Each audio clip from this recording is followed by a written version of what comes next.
नमस्कार मित्रांनो, या मालिकेच्या आजच्या भागामध्ये आता समर विचार करत असतो की नक्की का रोहनने इतकं टोकाचं पाऊल उचललं, डिहोची नोटीस त्याने का पाठवली असेल असं आपल्या रूममध्ये तो आता एकटाच विचार करतो। एक सही केली आणि नातं तुटलं, हे कोणत्या भावना आहेत? एकमेकांशी बोलल्याने मात्र प्रश्न सुटू शकतात, हे का रोहनला कळत नाही। म्हणून आता समर आनंदला फोन करतो आणि आनंदला म्हणतो की हे बघ, तू निकिताला घे आणि ताबडतोब घरी ये, मी तुला आल्यावर सांगतो की काय आहे ते, लवकरात लवकर ये। आणि तेवढ्यात घाबरतच अर्पिता तेथे येते आणि म्हणते की दादा, अरे बघ ती अधिरा कशी करत आहे, डोळे नाही उघडत। तेव्हा धावतच समर आता तिकडे रूममध्ये येते। त्यानंतर आता इकडे दुसरीकडे सरपोतदारांच्या घरी स्वानंदी रोहनला विचारते की तू असं का केलंस।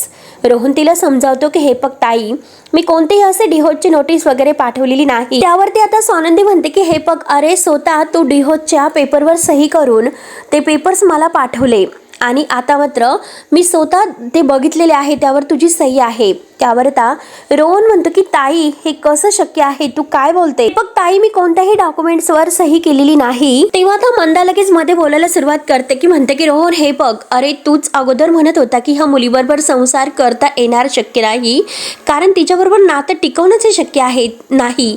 त्यामुळे तू जो काही डिसिजन घेतला तो एकदम बरोबर आहे। मंदा मात्र आता तिची चूक लपवण्याचा प्रयत्न करत आहे। सुष्मिता आणि त्या दोघीही घाबरलेल्या असतात, कारण हे कारस्थान त्या दोघींचं असतं। तेव्हा तर रोहन म्हणतो की एक मिनिट आई, तर मंदा काही बोलायची बंद होत नाही। ती म्हणते की खरं तर अरे रोहन, आम्हीच तुझ्या लग्नाला बळजबरी केली, तुझं लग्नच लावून द्यायला नको होतं। अशी कोणती सून असते की ऐशोआराम करायचा, पार्ट्या वगैरे करायच्या, फक्त पैसे उधळायचे, घरातील एकही काम करायचं नाही, तिला संसार जमू शकत नाही। जे काही केलं तर ते केलं योग्य आहे, त्यामुळे माझा सपोर्ट तुला आहे। तेव्हा आता रोहन तिला म्हणतो की आई, तो मुद्दा नाहीच, मला माहिती आहे की अधिरा आपल्या घरामध्ये फिट होऊ शकत नाही, ऍडजस्ट होऊ शकत नाही, याची आयडिया आहे मला। पण हे बघ ताई, मी तुला खरं सांगतो की खरंच मी डिहोची नोटीस नाही पाठवलेली। ऍटलिस्ट तू तरी माझ्यावर विश्वास ठेव आई।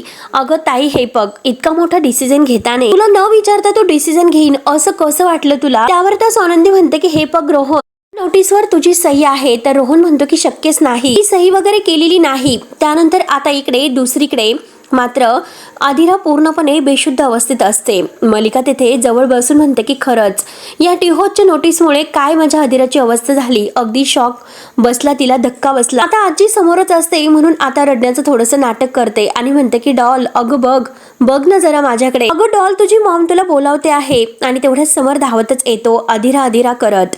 तेव्हा मलिका म्हणते की बघ रे समर, बघ कशी तिची अवस्था झाली। समर म्हणतो की अधिरा अधिरा बाळा उठ, अगं मी तुझा पिंट्या दादा आहे, तुला माझं बोलणं ऐकू येतं का, उठ ना अधिरा। तेव्हा अधिरा काही अगदी डोळा सुद्धा उघडायला तयार नसते। तेव्हा समर म्हणतो की आता डॉक्टरांना बोलवावं लागेल। आता मलिका रडतच म्हणते की अंशू गेलेला आहे।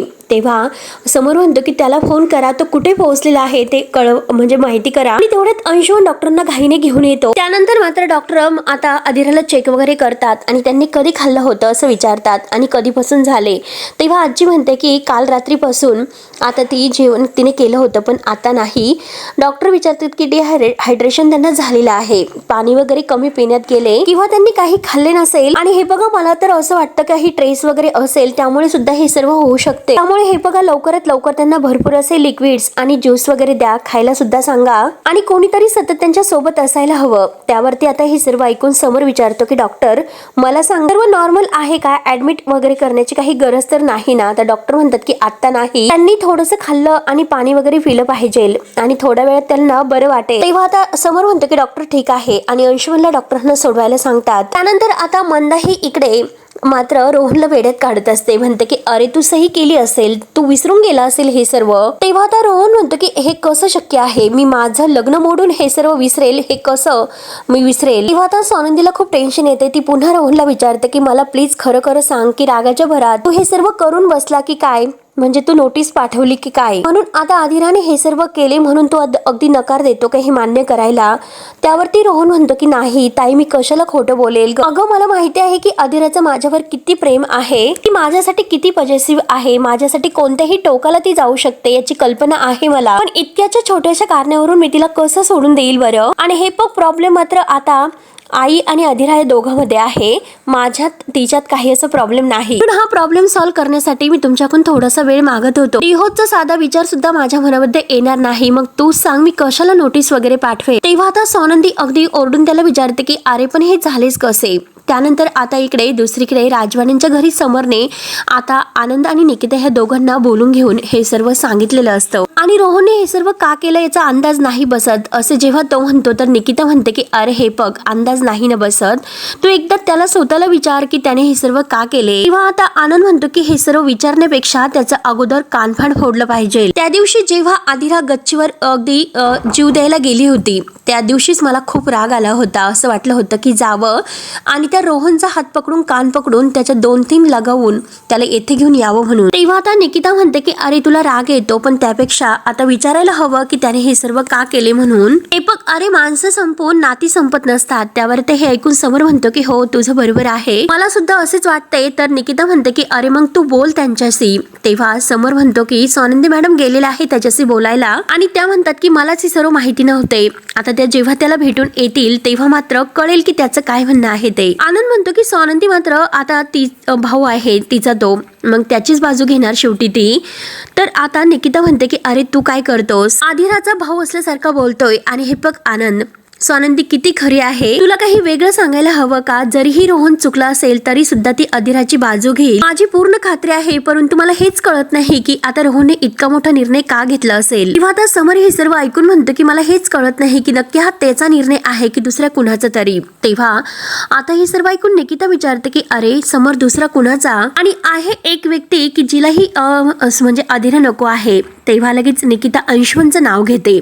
समर लगेच म्हणतो की अंशुमन कशाला हे सर्व करेल, आपल्या बहिणीचा संसार तो कशाला मोडेल. आणि हे बघ माझा अंशवर पूर्ण विश्वास आहे, तो असं काही करू शकणार नाही. तेव्हा आता आनंद विचार करून म्हणतो की समर माझ्या डोक्यामध्ये तीच व्यक्ती आहे की ती सुद्धा तुझ्या डोक्यामध्ये आहे. तर समर म्हणतो की हो. आता समर आणि आनंद दोघे एकमेकांकडे बघत असतात तर निकिता त्या दोघांना विचारते की अरे कोण. तेव्हा आता समर सांगतो की रोहनची आई म्हणजे मंदा. त्यावर आता निकिता म्हणते की त्या असं का करतील. त्यानंतर आता इकडे दुसरीकडे सरपोतदारांच्या घरामध्ये मंदा मात्र आता म्हणते की हो जे काही होत आहे ते चांगल्यासाठीच होत आहे.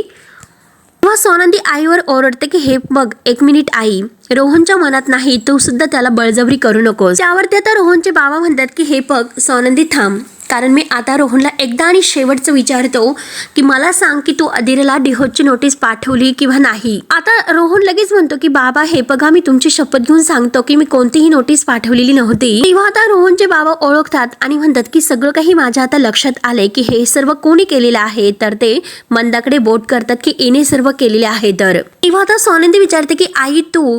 तेव्हा आता मंदा घाबरते आणि सुष्मिता सुद्धा.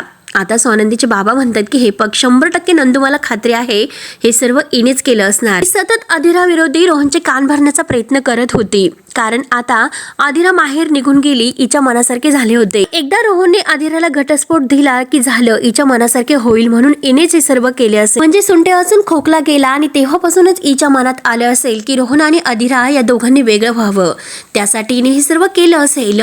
तेव्हा आता मंदा खोटं बोलण्याचं नाटक करायला सुरुवात करते की मी हे सर्व का आणि कशासाठी करेल. तेव्हा रोहन लगेच आता मंदा समोर येतो आणि म्हणतो की आई मला मगाशी तू तर हेच सांगत होती हेच करण्यासाठी.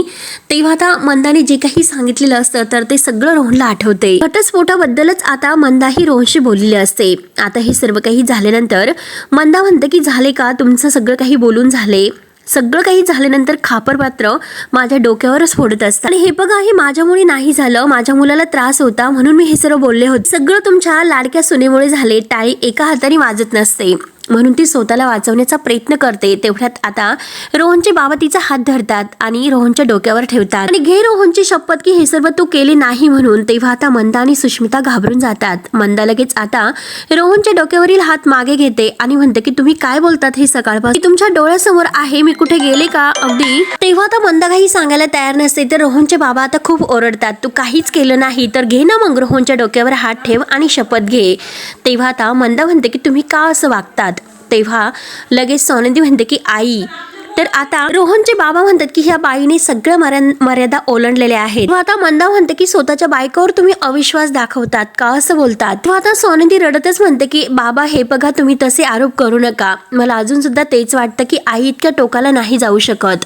तेव्हा आता रोहनचे बाबा म्हणतात की नंदू तू आता असा विश्वास ठेवू नको, बाईला मी इतकं ओळखतो इतकं तिला कोणीच ओळखू शकत नाही, कारण जी बाई राजवाड्यांच्या पारंपरिक बांगड्या सुद्धा गहाण ठेवू शकते त्यामुळे ती रोहन आणि आदिरा यांचा घटस्फोट व्हावा असे काही प्रकार ती करू शकते आणि ते पण आपल्या नकळत. त्यामुळे मला पूर्ण खात्री आहे की नंदू जे डिहोचे पेपर आहे तर ते इनेच पाठवले असणार. तेव्हा आता मंदा म्हणते की तुम्हाला जे समजायचं असेल ते समजा, मी काही केलेले नाही आणि बळजबरीने मात्र माझ्या मुलाला या लग्नामध्ये अडकवायचा प्रयत्न मला करायचा नाही. रोहनला घटस्फोट हवा आहे आणि तो त्याला मिळायलाच हवा. आता हे ऐकल्यानंतर मात्र आता रोहनला सुद्धा धक्काच बसतो. रोहन म्हणतो की अगं आई तू काय बोलतेस. तेव्हा बाबा म्हणतात की रोहन तू शांत हो, थांब, तुझं मत आहे आणि या विषयीचं तुझं मत बदलणार नाही का. तर मंदा नाही म्हणते. त्यावर आता रोहनचे बाबा म्हणतात त्यामुळे मी तुला आज एक गोष्ट स्पष्टपणे सांगतो की रोहन आदिरा या दोघांचा घटस्फोट या जन्मात नाही होणार. तेव्हा आता मंदा म्हणते की अहो काय बोलतात, याला काही अर्थ आहे का. तर आता बाबा म्हणतात की हे बघ माझं बोलणं अजून संपलेलं नाही आणि तुला घटस्फोट हवा आहे तर घटस्फोट होईल, परंतु तो कुणाचा होईल तर आपल्या दोघांचा होईल. आता हे ऐकल्यानंतर सोनंदीला खूप मोठा धक्का बसतो. आता सोनंदी म्हणते की बाबा, तर आता बाबा म्हणतात की थांब नंदू तू थांब, तुला त्या मुलीबद्दल थोडंसं सुद्धा सहन करता आले नाही, परंतु इतके दिवस झाले मी तुझा त्रास सहन करत आहे. आता मला ते शक्य नाही, लग्न मोडणं इतकं सोपं आहे तर मी सुद्धा आता त्यातून सुटका करून घेतो. मंदाला तर आता धक्काच बस आणि आता सोनंदीचे बाबा लगेच मंदाला डिव्होर्स पेपर दाखवतात आणि हे आपले डिव्होर्स पेपर, कारण हे अगोदरच मी तयार करून घेतले होते. रोज देवाकडे प्रार्थना करायचो की परमेश्वरा हा जो दिवस आहे तो माझ्या नशिबात येऊन देऊ नको आणि इतक्या खालच्या थराला जाणाऱ्या ह्या बाई बरोबर मला आता एकही दिवस राहायचा नाही. मी देवाला हात जोडत होतो की हिला सुदबुद्धी दे म्हणून, परंतु नाही, ही कधीही सुधारणार नाही आणि बघ ह्या मी स्वतः केलेल्या आहेत, दुसऱ्या कोणीही केलेल्या नाही. तेव्हा आता मंदा तर रडायला सुरुवात करते. सोनंदी म्हणते की बाबा तुम्ही काय बोलतात आणि हे सगळं तुम्ही कधी करून घेतलं. तेव्हा आता बाबा रडतच म्हणतात की नंदू, या बाईने तुझ्या लग्नामध्ये जो गोंधळ करून घेतला होता तेव्हापासूनच ही माझ्या मनातून उतरली होती. मला मान्य आहे की हिच्या अपेक्षा मी पूर्ण नाही करू शकलो आणि ज्या माणसाला वास्तव्याची जाणीव नव्हती हिच्या अपेक्षा माझ्या पगारापेक्षा जास्त होत्या, म्हणून मात्र आता आणि हे बघ मी तुझी माफी मागतो मंदा, आज मी तुझ्या कल्पनेतील श्रीमंत नवरा नाही होऊ शकलो. बाबा तर रडतच हे सर्व बोलतात, परंतु मी मात्र माझ्या मुलांना मध्यमवर्गीय अगदी उत्तम असे संस्कार दिलेले आहेत. माझी मुलं हीच माझी खरी श्रीमंती आहे. तेव्हा आता सगळेजण रडत असतात. इतक्या दिवस फक्त मी माझ्या मुलांकडे बघून तुझ्या बरोबर राहत होतो. ज्या दिवशी हिने आदिराला घर सोडून जायला लावले त्या दिवशी मला खरंच हिची लाज वाटली आणि माझा संयम सुटला आणि मी मागे सुद्धा म्हणालो होतो की जेव्हा ते रोहन आणि अधिरा यांचा संसार मोडण्याचा प्रयत्न करेल तेव्हा आता ह्या बाईला मी घटस्फोट देईल. म्हणून आता रडण्याचं नाटक करते, खाली बसते आणि हे दिवस तुम्ही मला दाखवले का, त्यापेक्षा माझा जीव गेला असता तर बरं झालं असतं असे रडतच म्हणायला आता सुरुवात करते. काय केलं नाही मी या माणसाच्या संसारासाठी आणि आता हे दिवस मला बघायला भेटतात. तेव्हा सोनंदी मंदाला समजावते की आई शांत हो, पाणी पिऊन घे. तेव्हा आता मंदा रडत म्हणते की मला पाणी नकोय, तुम्हाला जर कुणालाच माझी किंमत नसेल तर अगदी मला विष आणून दे. तेव्हा त्या रडतच रोहन म्हणतो की बाबा हे बघा प्लीज असं करू नका, आपण सगळेजण छान एक कुटुंब म्हणून एकत्र राहूया. तेव्हा आता बाबा रोहनला समजावतात की बाळा ते माझ्या हातामध्ये नाही राहिलं आणि ही बाईने ते काहीच होऊन दिले नाही. तेव्हा आता सोनंदी म्हणते की आपल्या घरात हे काय सुरू आहे, घर तोडण्याच्या गोष्टी आपण करतोय. तेव्हा आता बाबा म्हणतात की आता तुझ्या आईला हे वाटलं, कारण आपण कसेही वागलो तरी आपल्याला बोलणारं कोणीच नाही, दुसऱ्याला जो खड्डा आपण खांदतो त्यात स्वतःला पडावं लागतं, हे मात्र आज तुझ्या आईला कळेल. एक गोष्ट सांगतो की रोहनचं लग्न मोडणार असेल तर हिचं लग्न मोडेल. मला लगेच आता मंदा उठून उभी राहते आणि म्हणते की स्वतःला काय अगदी सत्यवादी हरिश्चंद्र समजतात का, मला धमक्या देतात, डिहोच्या धमक्या देतात का मला. अहो एकतर साधं घर चांगलं तुम्ही कुटुंबासाठी मिळू शकला नाही, माझ्यासारखी बाई होती म्हणून तुमच्या बरोबर टिकली. बाबा म्हणतात की आता मला जे बोलायचं होतं ते बोलून झालं, पुढे काय करायचं आहे तुझं तू ठरव. तेव्हा बाबा जायला निघतात तर सोनंदी म्हणते की बाबा तुम्ही इतक्या रात्रीचे कुठे चाललात. बाबा म्हणतात की मंदिरात जाऊन बसतो आणि माझ्या डोक्याला शांतता हवी आहे असे बोलून बाबा आता मंदिरात निघून जातात. तेव्हा रोहन मंदाला म्हणतो की आई तू खरंच. तेव्हा आता मंदा जोरात ओरडते की नाही रे रोहन. तेव्हा आता रोहन सुद्धा बाबांच्या मागे जात आणि शेवटी मित्रांनो हा भाग येथे संपतो. पुढील भागामध्ये नक्की काय होईल हे बघण्यासाठी आपल्या चॅनलला सबस्क्राईब करत राहा. धन्यवाद.